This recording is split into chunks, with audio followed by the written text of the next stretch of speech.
हमारी बिटिया मर जाएगी।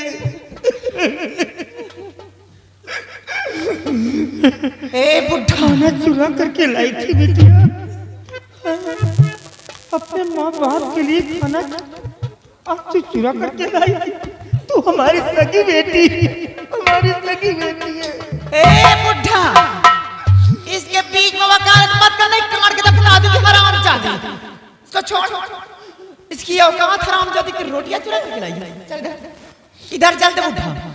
जिंदगी तो हमारी बेटिया है। अच्छा, जब बिटिया ही जिंदा नहीं रहेगी तो हम जिंदा रह करके क्या करेंगे? अगर बिटिया को मारना है तो तुझे मेरी लाश से गुजरना होगा। पहले तो मुझे मार डाल। मैं समझा रही हूँ कि 2-4 दिन की जो जिंदगी जीना चाहता जी जा, और नहीं जानता हूँ कि 2-4 दिन की जिंदगी अब हमारी बची है। हराम खोर तुम्हें तो मारना मार।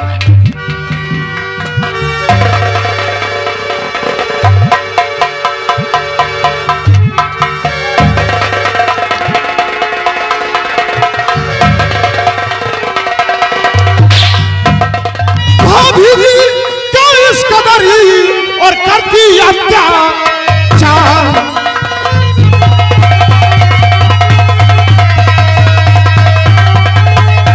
भाभी जी क्यों इस कदर और करती अत्याचार, और मां पिता बहन को रही बेहूदी।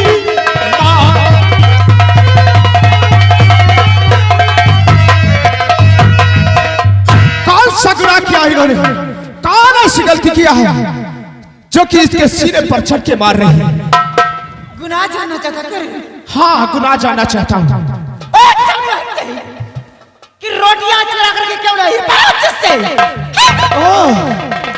रोटियां चुराने के जुर्म में इनके सीने पर चढ़ के मार रही है।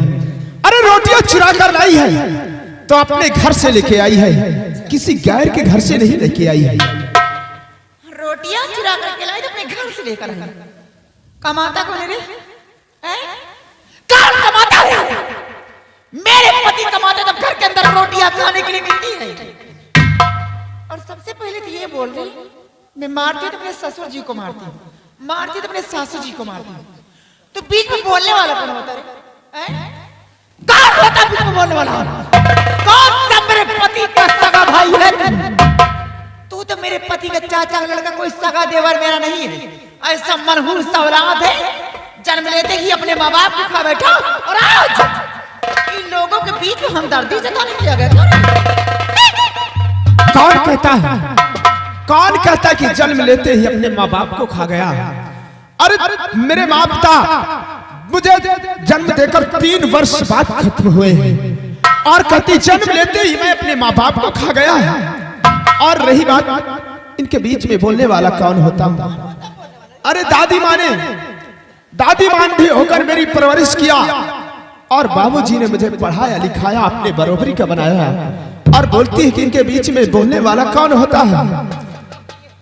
खाना नहीं देना तो मत दो इनको, लेकिन जो ये हवेली देख रही हो ना, इस हवेली में आधा हिस्सा हमारा भी है, और जो 200 बीघे जमीन है, 100 बीघे जमीन मेरी है, और 100 बीघे जमीन तुम्हारी भी नहीं बल्कि बाबूजी की है।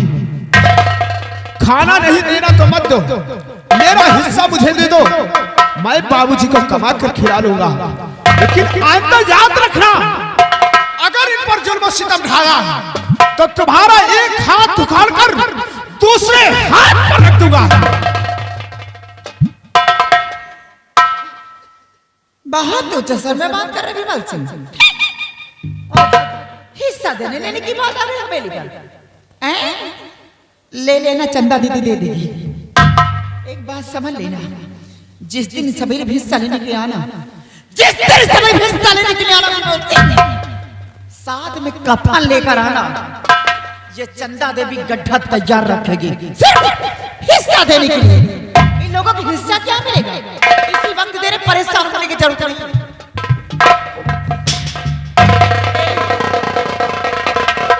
तुम लोगों के हिस्सा में यही थाली है, अगर गांव के अंदर भीख मांगो, सवाल के अंदर कुछ नहीं मिलेगा तुम लोगों को। भीख ये नहीं बल्कि भीख तुम मांगोगी, गली गली के टुकड़े ये नहीं बल्कि तुम उठाओगी, क्योंकि बाबूजी के पास इतनी प्रॉपर्टी है, इतनी जमीन है। अगर ये चाहे तो अपनी जमीन बेच कर खाएंगे। कभी जिंदगी में इनका पैसा नहीं कम हो सकता है। भीख तो तुम मांगोगी और चुपचाप मेरे नजरों से दूर हो जाओ, वरना कहीं मेरा क्रोध बढ़ गया, मेरा हाथ उठ गया तो कोई रोकने वाला यहाँ पर नहीं आएगा। ये तो कि कौन गली गली भीख मांगता है और कौन सवराम की जिंदगी जीता है। तूने मेरे गाल पे तमाचा मारा है ना,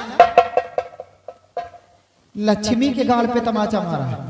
हरामखोर, तमाचा नहीं, तमाचा नहीं विमल सिंह, अपनी मौत का दावा दिया है तुमने।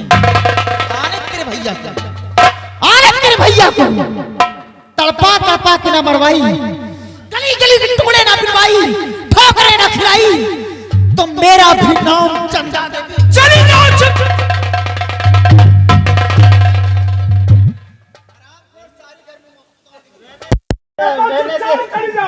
रहने दे, करवाओ, मैंने पटक के मारू बुढ़ा तुमको। शर्म हो चुकी है, बच्चा रहने दे।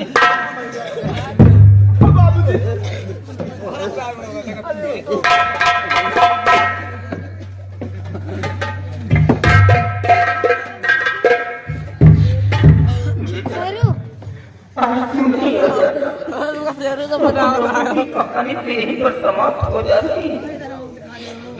आज तुम माफी डाल, तुम मेरे भाई का बेटा नहीं है, तुम मेरा बेटा, मेरा बेटा।